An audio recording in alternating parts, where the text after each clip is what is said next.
SQC1 कह रहे हैं सुनो फर्म, आपको ऐसी पॉलिसीज प्रोसीजर बनाने हैं कि जो आपके प्रोफेशनल जितने भी आपके सारे एथिकल रिक्वायरमेंट्स हैं ना वो भी सारे कंप्लाई होने चाहिए. ओके, दे शुड इंश्योर, क्या प्रॉपर मतलब ऐसी पॉलिसी बनाओ कि आपकी फर्म में जितने भी लोग हैं वो सारे एजुकेटेड हो, ट्रेन हो, मॉनिटरिंग उनकी प्रॉपर हो, लीडरशिप हो, process for dealing with non compliance, मतलब हर एक जगह पे लीडरशिप होनी चाहिए. जैसे मैं गई कहाँ पे अपनी टीम के साथ XYZ लिमिटेड को ऑडिट करने, अब मेरे साथ हमने कहा था ना कि CA2 भी चला पड़ा कि भाई CA2 कह रहे हैं मैं खाली हूँ, बहुत बड़ी कंपनी है, मैं आपकी हेल्प कर देता हूँ. तो यहाँ पर किसकी फाइनल लीडरशिप होगी? हमने जो XYZ लिमिटेड का ऑडिट लिया, क्या उसमें हम दोनों ही लीडर हैं? नो, मैंने उठ के कहा कि I will lead this, he said I will only help.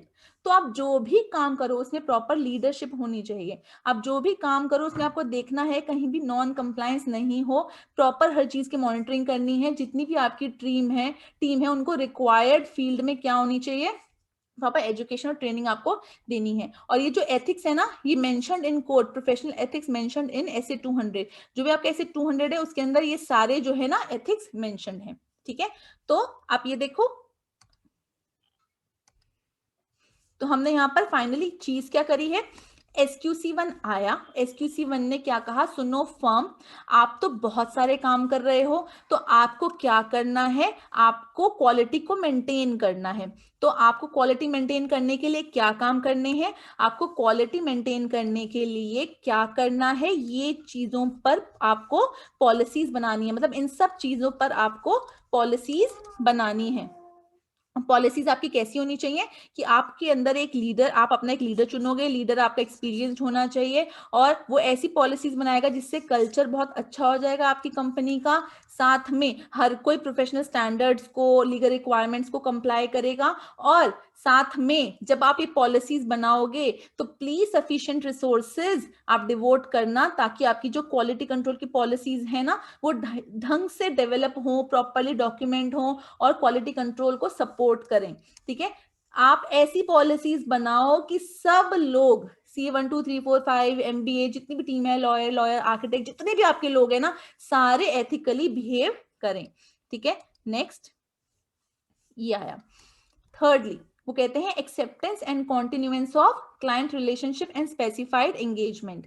मतलब कि फर्म शुड इंश्योर नया एंगेजमेंट एक्सेप्ट या पुराना एंगेजमेंट दोबारा कंटिन्यू करने से पहले क्या थिंग्स को कंसीडर करना है. मतलब मैंने पूरे के पूरे को एक ही छोटी सी लाइन में आपको बता दिया कि नया एंगेजमेंट एक्सेप्ट या पुराना एंगेजमेंट दोबारा कंटिन्यू करने से पहले क्या थिंग्स को आपको कंसीडर करना है. क्या करना है, firm should ensure that it will undertake या मतलब accept continue relationship only where, जहां पर इट मतलब फर्म ने क्लाइंट की इंटीग्रिटी को कंसीडर करा है, firm is competent to perform the engagement and firm can comply with the ethical requirement. मतलब कि अगर मेरे पास XYZ लिमिटेड का ऑडिट आया कि हमारा ऑडिट दोबारा इस साल कर लो, तो हम पहले क्या सोचेंगे, हम मतलब मैंने इस कंपनी का ऑडिट किया और मैं वापस कहाँ चली गई, अपनी फर्म के पास.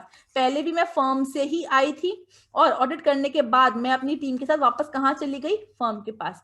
अब XYZ लिमिटेड दोबारा है कि सुनो फर्म हमारा ऑडिट कर दो, तो फर्म क्या कहेगी, ओके CA1 और टीम जाओ. नहीं, फर्म पहले कहेगी हम देखते हैं कि क्या क्लाइंट वाकई में ठीक है, क्लीन है, मतलब इंटीग्रिटी मतलब ऑनेस्ट है, ये नहीं कि कोई फ्रॉड कंपनी हो और हम उसका ऑडिट करने का ले लें. जैसे हम बोलते हैं इंटिमिडेशन थ्रेट, कंपनी कह रही है कि हम वायलेंस और थ्रेट पे उतर आई है कि अगर आपने हमारी अच्छी रिपोर्ट नहीं दी तो हम आपके साथ कुछ भी कर सकते हैं. तो ऐसे केस में फर्म की हमें इंटीग्रिटी देखनी है कि उसके मार्केट में रिव्यूज कैसे हैं. फर्म हमसे पूछेगी कि क्या कंपनी ने आपके ऊपर बहुत सारे लिमिटेशंस तो नहीं लगाए थे, क्या आपके जितने भी थ्रेट्स हैं जैसे एडवोकेसी थ्रेट, ऐसा कोई थ्रेट तो आपके ऊपर नहीं आया था जिसकी वजह से आप फ्री होके ओपिनियन ना दे पाए हो, या फिर क्या अब हमारे पास टाइम है, मतलब हो सकता है कि CA1 अपना अब ऑडिट करने के बाद किसी और PQR लिमिटेड के ऑडिट पे लग गया हो, ठीक है, और अब XYZ लिमिटेड दोबारा ये कि हमारा ऑडिट कर दो, तो क्या हमारे पास कंपिटेंट रिसोर्सेज हैं, टाइम है कि हम इसका ऑडिट दोबारा ले सकें, या फिर कोई नया आया है तो क्या हम इसका ऑडिट दोबारा ले सकते हैं? और अगर हम इनका ऑडिट करते हैं, नया ऑडिट एक्सेप्ट करते हैं या पुराना दोबारा करते हैं, तो क्या हम सारी एथिकल रिक्वायरमेंट्स को कंप्लाई कर सकते हैं ना? मतलब ऐसा तो नहीं कि हमें पता चल गया कि भाई अब तो हमारा कंपनी के साथ कोई रिलेशन निकला है, मतलब अचानक से XYZ लिमिटेड की डायरेक्टरशिप में मेरे चाचा जी भी आ गए, तो अब क्या मैं दोबारा से XYZ लिमिटेड का मैं या मेरी फर्म ऑडिट कर सकते हैं? नहीं। क्यों? क्योंकि अब मेरे इंडिपेंडेंस वाला क्लॉज हट जाएगा। क्यों? क्योंकि अब इस साल कंपनी के डायरेक्टर्स में मेरे चाचा जी हैं, तो अब अगर मैं ऑडिट करूंगी तो मेरे चाचा जी आगे कहेंगे ना कि भाई रिपोर्ट अच्छी देना, पिछली बार आपने क्वालिफाइड दी थी, इस बार अनक्वालिफाइड देके जाना। अगर मैं भी नहीं करती, मेरी फर्म का कोई और सीए जाता है, तो भी वो इन्फ्लुएंस्ड होगा। क्यों? वो कहेगा कि अरे CA4 गया ऑडिट करने, वो कहेगा अरे जो CA1 है ना, ये तो उसी के चाचा जी हैं। तो कहीं ना कहीं पे रिलेशनशिप आ जाएगा, तो वो अपने क्या होगा, सामने वाले की विशेस के सबऑर्डिनेट हो जाएगा। तो हमें ये देखना है कि क्या इस बार भी मैं सारी एथिकल रिक्वायरमेंट्स इंडिपेंडेंट होके ऑनेस्टली काम कर सकती हूँ। तो ऐसे ही आंख बंद करके आपने कोई भी एंगेजमेंट एक्सेप्ट नहीं करना, प्रॉपर्ली देखना है। तो SQC1 क्या कह रहा है कि भाई ऐसी पॉलिसी बनाओ कि हर एंगेजमेंट को, चाहे वो ऑडिट के लिए हो या किसी भी और सर्विस को देने का एंगेजमेंट हो, तो आप इन सब चीजों को पहले कंसीडर करोगे मैटर। और ये सब चीजें कंसीडर हुई हैं, इसकी रिस्पॉन्सिबिलिटी किसकी है? हमारे लीडर की, CA3।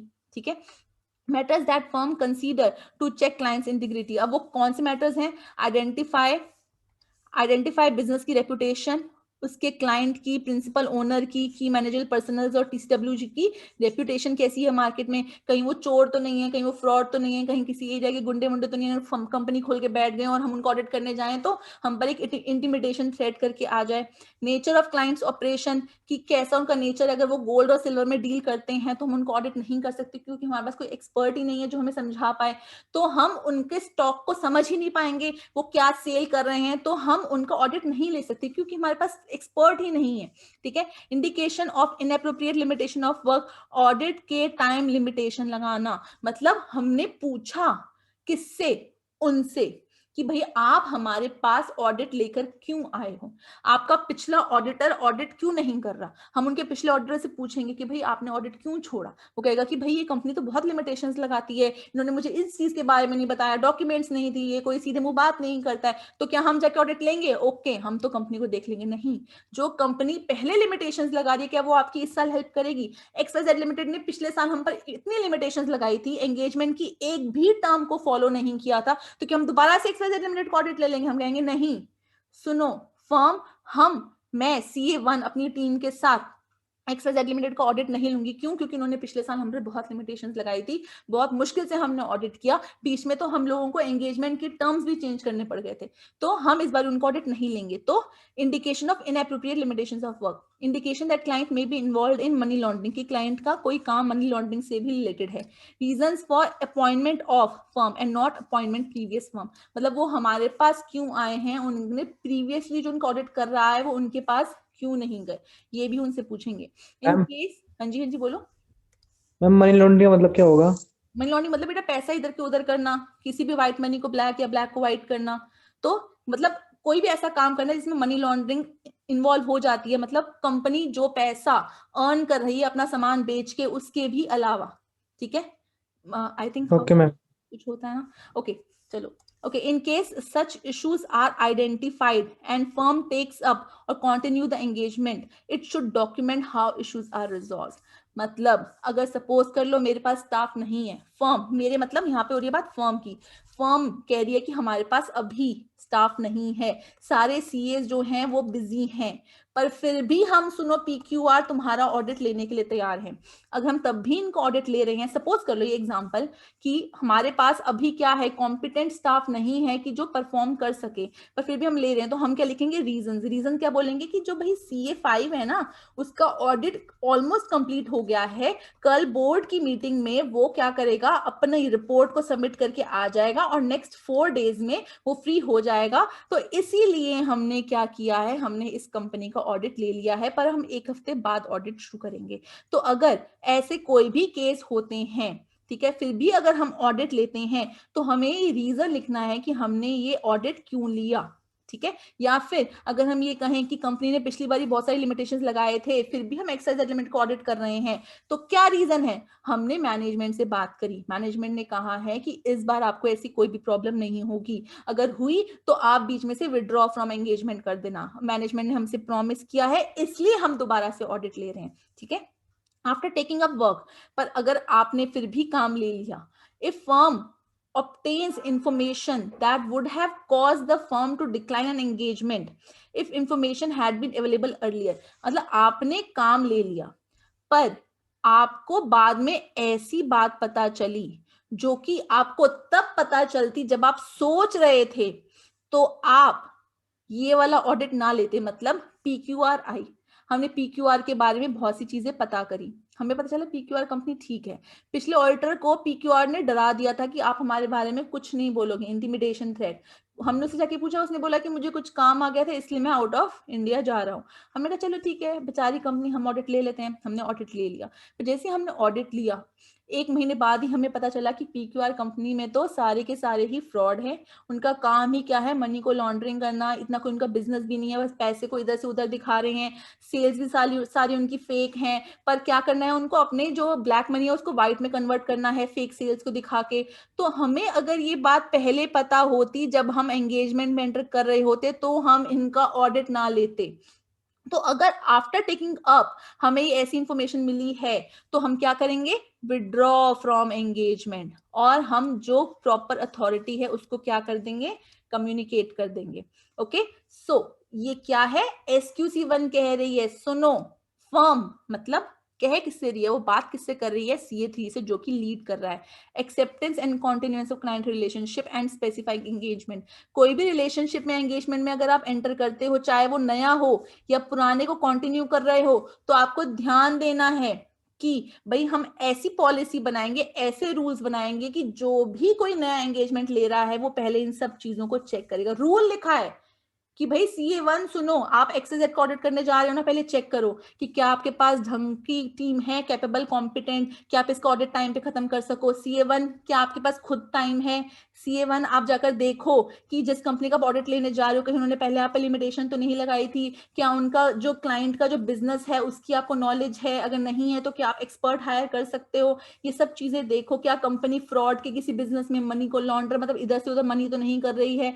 आप पहले देखो कि पिछली फर्म ने उनका ऑडिट, पिछले ऑडिटर ने उनका ऑडिट क्यों छोड़ा, ये सब चीजें कंसीडर करो, फिर सोचो कि मुझे ऑडिट लेना है नहीं लेना। मतलब ऐसी पॉलिसीज बनाओ कि कोई भी अगर पार्टनर कोई भी एंगेजमेंट लेता है तो कंपनी ने रूल बना दिया कि ये सब चीजें पहले उसको देखनी है, ऐसे नहीं पहले ही उसने एंगेजमेंट एक्सेप्ट कर ली। तो SQC कह रहा है किसको, फर्म को। और अगर ऐसा कोई इश्यू होने के बावजूद भी अगर फर्म ऐसा कोई एंगेजमेंट लेती है, तो उसको रीजन देना है कि उसने क्यों लिया। और अगर काम लेने के बाद उसको कोई ऐसी इंफॉर्मेशन मिलती है जो कि उसको अगर स्टार्टिंग में मिली होती तो वो नो कह देता कि I will not take the engagement, तो उसको उसी टाइम एंगेजमेंट से विड्रॉ करना है। क्यों? क्योंकि भाई SQC1 कहता है you can not compromise on quality. Threat के अंदर आकर आप अगर गलत डिसीजन दे रहे हो तो दिस इज रॉन्ग, ठीक है। फोर्थ इज, मुझे लगता नहीं कि आज हम ऐसे 220 कर पाएंगे, चलो यही कंप्लीट कर देते हैं खाली। Okay, human resources, firm should make quality control policies and procedures to provide reasonable assurance that it has sufficient personnel। मतलब SQC1 क्या कहता है, सुनो फर्म, तुम्हें ह्यूमन रिसोर्सेज भी क्या करने हैं, ढंग के आपको एम्प्लॉय करने हैं। और अगर आप उनकी टीम भेज रहे हो तो उस टीम में ये नहीं कि सारे के सारे लोग ही एक जैसे हो। जैसे हम कहते हैं ना, पीयूष को क्वालिटी की स्टॉक का ऑडिट वो अच्छे से कर सकता है, हर्ष और गगन को डेटर्स और फिक्स एसेट्स की बहुत अच्छी नॉलेज है, जो प्राची है वो सारे के सारे जो कैपिटल है और उसकी बैंक्स में जैसे लोन्स या अनसिक्योर्ड लोन्स, इनके बारे में वो बहुत अच्छे से कर सकती है। तो ऐसी टीम भेजो जो अलग अलग चीजों में क्या हो, कॉम्पिटेंट हो। तो ह्यूमन रिसोर्स क्या, firm should make quality control policies and procedure. देखो हर लाइन ना, देखो एक ही लाइन से स्टार्ट हो रही है। एंगेजमेंट परफॉर्मेंस में firm should establish quality controls and procedures, पिछले में देखो आप हर जगह यही है, फर्म शुड एंश्योर, ठीक है, कि ऐसे क्वालिटी वाले प्रोसीजर्स, ऐसे क्वालिटी कंट्रोल के पॉलिसीज प्रोसीजर्स बनाने हैं। तो हर जगह एक ही लाइन है जो स्टार्ट हो रही है, to provide reasonable assurance that it has sufficient personals to perform its engagement, मतलब फर्म को ये चीज इंश्योर करनी है कि उसके पास कैपेबल, कॉम्पिटेंट और कमिटेड स्टाफ है कोई भी एंगेजमेंट को करने के लिए। और ऐसा स्टाफ होना चाहिए जो कि प्रोफेशनल स्टैंडर्ड्स को माने, रेगुलेटरी रिक्वायरमेंट्स को समझे और रिपोर्ट्स को ढंग से इशू करे। Firm should assign appropriate staff to perform engagement, मतलब अगर मेरे साथ कोई टीम जा रही है XYZ का ऑडिट करने, तो उसके अंदर से पीयूष है वो स्टॉक ऑडिट करेगा, हर्ष और गगन है वो डेटर्स का ऑडिट करेंगे, उर्वशी है, प्राची है, हर्षिता है, ये इसका ऑडिट कर सकते हैं। तो उन्होंने ढंग की टीम जो कैपेबल है, कॉम्पिटेंट है, वैसी मेरे साथ भेजी है।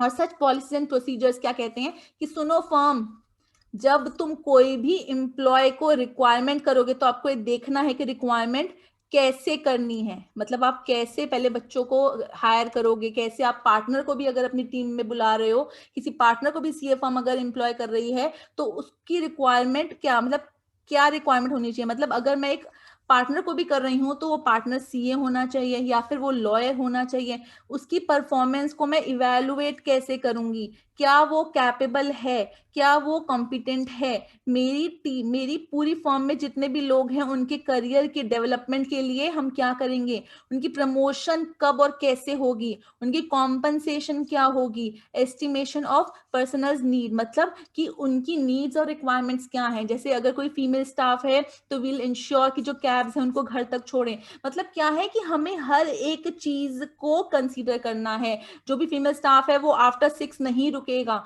या फिर अगर वीकेंड्स हैं तो हम लोग मतलब उस तरीके से करेंगे कि हर जगह सेफ्टी हो।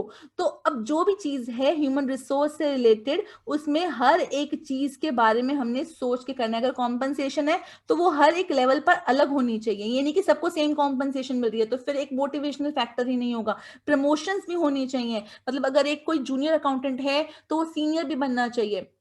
तो हर एक चीज के ऊपर आपको क्या बनानी है, पॉलिसीज बनानी है कि एक पर्सन को हायर भी करना है एक पर्टिकुलर पोजीशन के लिए, तो उसके ऊपर भी क्वालिफिकेशन होनी चाहिए कि यहाँ वाली पोजीशन के लिए एक एमबीए होना चाहिए, जिसको 5 इयर्स का एक्सपीरियंस हो इस पर्टिकुलर फील्ड में, हम उसी को ही हायर करेंगे। ठीक है, तो ऐसी पॉलिसीज होनी चाहिए, किसी को भी हायर कर लो ऐसा नहीं होना चाहिए।